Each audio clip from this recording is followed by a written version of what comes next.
Welcome back to Beginner's Breadboards, my electronics learning journey. Today we're looking at the 13th project from the Arduino projects books. This is called the Touchy-Feely lamp.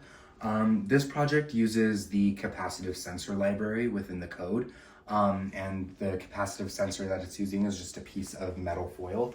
So the way this is built is you're using this piece of metal foil, and the goal is when you touch that piece of foil, an LED should light.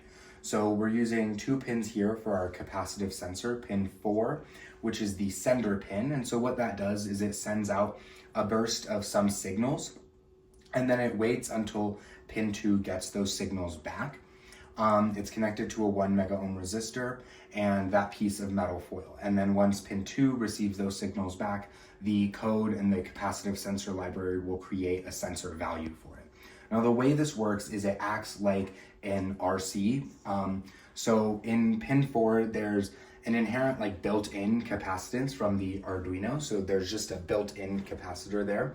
But then this piece of metal foil acts as another capacitor. And so when you place your finger on it, the delay of this RC will increase, and then pin 2 will pick up on that and then create a sensor value.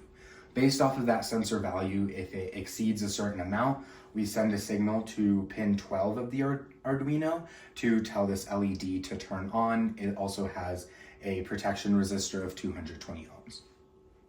So here's the code for the project. We're including that capacitive sensor library here, which is where most of these commands come from. So we're starting with our capacitive sensor that's connected to pins 4 and 2, which again is the sender pin and then the receiver pin.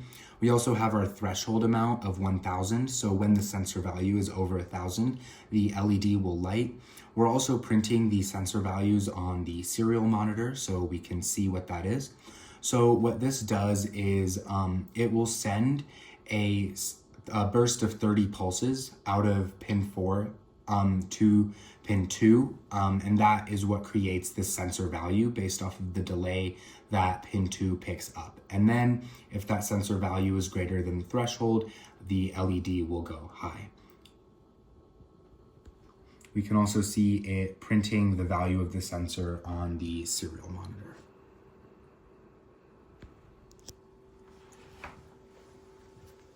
So here we have everything built on the breadboard. As we see here, this is just the LED and its resistor. And then this is the 1 mega ohm resistor connected to this long wire and this piece of metal foil, which is acting as our capacitive sensor.